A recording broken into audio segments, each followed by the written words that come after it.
Hi guys, finally quarter one का Dixon technology का result आ चुका है। ये एक इकलौता ऐसा कंपनी है इंडिया में जो चाइनीज कंपनी को रिप्लेस कर सकता है। आप इंडिया का जितना भी मेड इन इंडिया फोन देखते हो, जो चाइनीज फोन है, ओप्पो, वीवो या एमआई का फोन या मोटोरोला, ये सारा कंपनी जो इंडिया में मैन्युफैक्चरिंग का बोलती है मेड इन इंडिया, वो इसी कंपनी के थ्रू से होता है। तो समझ सकते हो मार्केट कितना बड़ा है। इनफैक्ट सिर्फ फोन का ही नहीं, ये जो होम अप्लायंसेस होता है, फ्रिज, टीवी, वॉशिंग मशीन, ये सारा भी ये कंपनी बनाती है। ये बेसिकली कॉन्ट्रैक्ट मैन्युफैक्चरर है, जैसे एलजी, सैमसंग, ये सब कंपनी मेन मैन्युफैक्चरर है और वो इस कंपनी को कॉन्ट्रैक्ट देती है ये सब अप्लायंसेस बनाने के लिए। करंटली ये कंपनी मदरबोर्ड भी बनाने लग गई है, जो कि पीसीबी बोलते हैं। ये मदरबोर्ड सिर्फ कंप्यूटर या लैपटॉप में नहीं लगता है, कुछ मदरबोर्ड ऐसे भी होता है जो स्मार्ट अप्लायंसेस हो गया अभी उसमें भी लगता है, तो उसका जो मदरबोर्ड होता है वो भी ये कंपनी अब बनाने लग गई है। तो ये इस क्वार्टर का रिजल्ट का नंबर देखते हैं। टोटल इनकम अगर देखा जाए, बेसिकली रेवेन्यू, तो इस क्वार्टर में 16,075 करोड़ है, जो कि पिछले क्वार्टर में 10,594 करोड़ था। सेम पिछले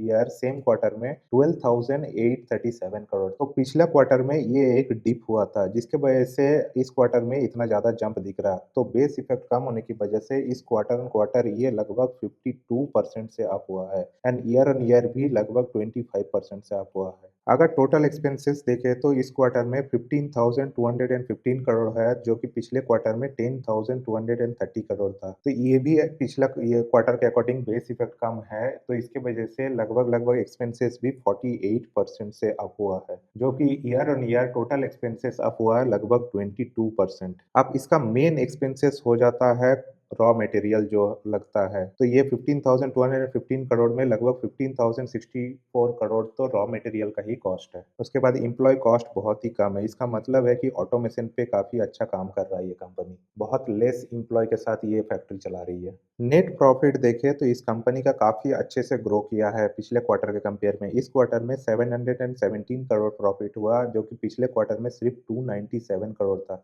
and last year same quarter में सिर्फ 280 करोड़ का प्रॉफिट था। तो प्रॉफिट अगर देखा जाए तो लगभग लगभग ये ग्रो कर किया 141% से quarter on quarter and year on year ये भी 156% से ग्रो किया है प्रॉफिट। जिसकी वजह से प्रॉफिट मार्जिन देखा जाए तो जो पिछले क्वार्टर में सिर्फ 2.8% हुआ करता था, ये इस क्वार्टर में बढ़ के हो गया 4.5%। तो इस कंपनी का रिजल्ट से ये पता चल रहा है कि इंडिया में मैन्युफैक्चरिंग का बूस्ट हो रहा है। अभी मार्केट में इतना पता नहीं चल रहा, लेकिन नंबर तो यही सजेस्ट कर रहा है कि मैन्युफैक्चरिंग में ग्रोथ हो रहा है। अर्निंग पर शेयर देखें तो पिछले साल सेम क्वार्टर में 46 का जो था, वो भी लास्ट क्वार्टर में 49 का, वो बढ़ के 118 हो गया। तो अर्निंग पर शेयर काफी तेजी से ग्रो कर रहा है और शेयर का प्राइस अगर पिछले 5 साल में देखा जाए तो बहुत तेजी से ग्रो किया। उसके बावजूद भी इस सेक्टर का पी 41 का है और ये कंपनी 45 का पी पे ट्रेड कर रहा है। होप आपको इस क्वार्टर का रिजल्ट समझ में आया। आप जो कंपनी में इन्वेस्ट करते हैं, अगर आप चाहते हैं कि उस कंपनी का हम लोग इसी तरह क्वार्टर ऑन क्वार्टर एनालिसिस करके